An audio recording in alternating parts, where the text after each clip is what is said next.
Assalamualaikum warahmatullahi wabarakatuh. Saya Rita Asmara Mukti, guru SMA Negeri 2 Bandung. Saat ini akan membahas permasalahan di sekolah berkaitan dengan perundungan.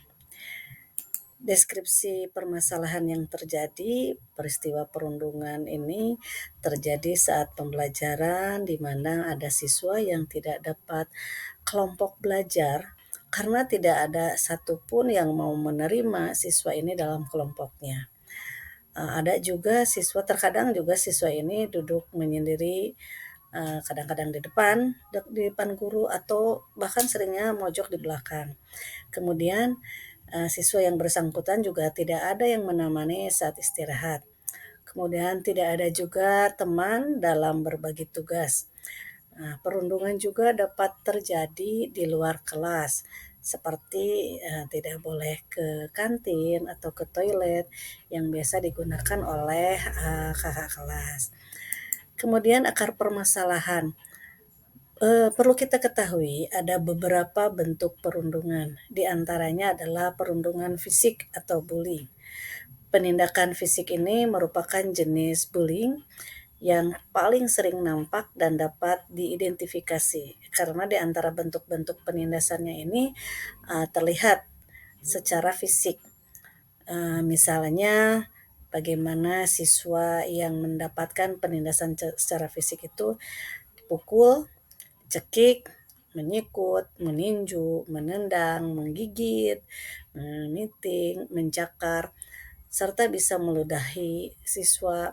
Ada juga yang ditindas hingga posisinya menyakitkan, serta merusak dan menghancurkan pakaian serta barang-barang milik siswa yang tertindas.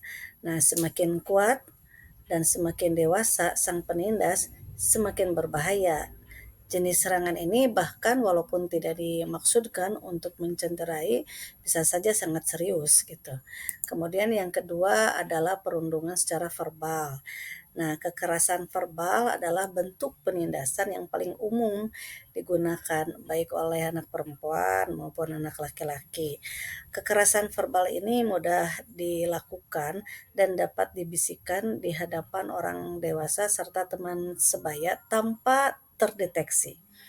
Nah, penindasan verbal ini dapat misalnya diteriakkan di taman bermain, kemudian ya bercampur dengan hingar-bingarnya bunyi-bunyian yang lain gitu ya, sehingga juga kadang tidak terdengar oleh pengawasan.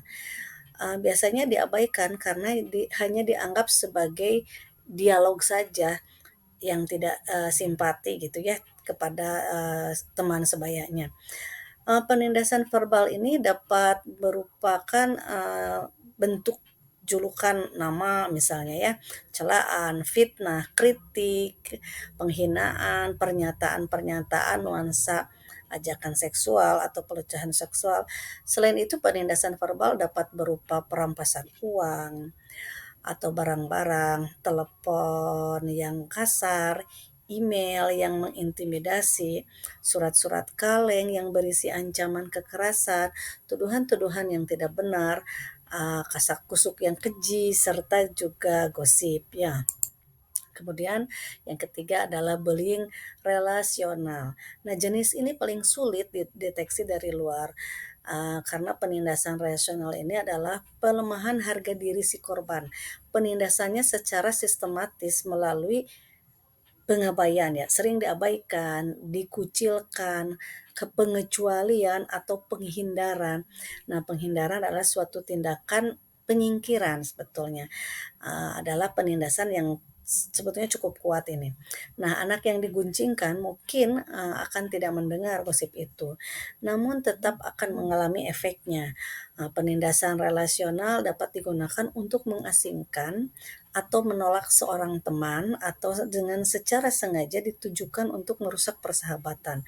Perilaku ini dapat mencakup sikap-sikap tersembunyi seperti pandangan yang agresif, kemudian lirikan mata, helaan napas, bahu yang bergidik, cibiran, tawa mengejek, dan bahasa tubuh yang kasar.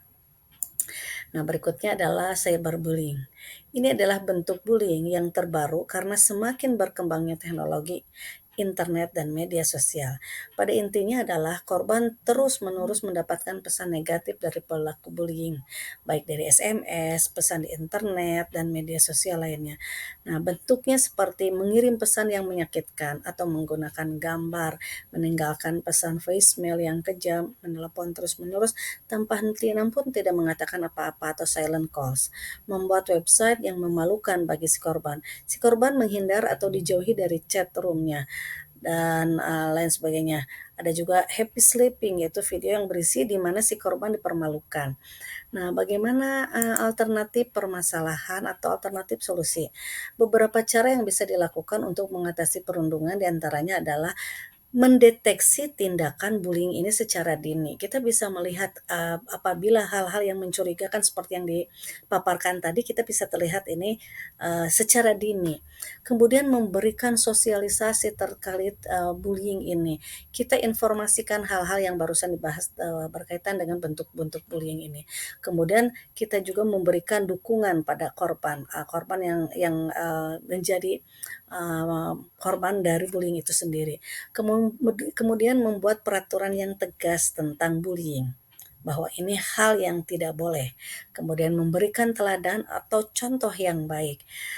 Kemudian kita mengajarkan siswa untuk melawan bullying itu sendiri. Dan terakhir membantu pelaku menghentikan perilaku buruknya. Nah, hasil pemecahan masalah berkaitan dengan kasus yang tadi, untuk kasus perundungan saat pembelajaran, selain alternatif solusi yang sudah tadi dipaparkan sebelumnya, ada baiknya dalam pembagian kelompok, gurulah yang menentukan kelompok dengan berbagai pertimbangan. Misalnya, gantian, di minggu ini berdasarkan absen, minggu berikutnya berdasarkan hobi, berikutnya berdasarkan hitungan angka, dan berbagai cara bisa guru lakukan agar tidak ada siswa yang tidak kebagian kelompok. Kemudian guru juga dapat mengatur atau mengkondisikan tempat duduk siswa sehingga tidak ada siswa yang duduk menyendiri apalagi di belakang. Juga bisa juga secara berkala merotasi tempat duduk siswa agar semua siswa mengenal karakter temannya yang berbeda-beda. Guru juga bisa membuat kesepakatan kelas dalam hal agar semua siswa saling menghargai dan menghormati. Sumber dari rujukan solusi ini adalah solusi dari berbagai kasus perundungan di sekolah adalah konsistennya warga sekolah dalam melaksanakan visi, misi, dan program sekolah yang menanamkan nilai-nilai berakhlak mulia, saling menghormati dan menghargai perbedaan. Keterlibatan semua unsur ini sangat perlu.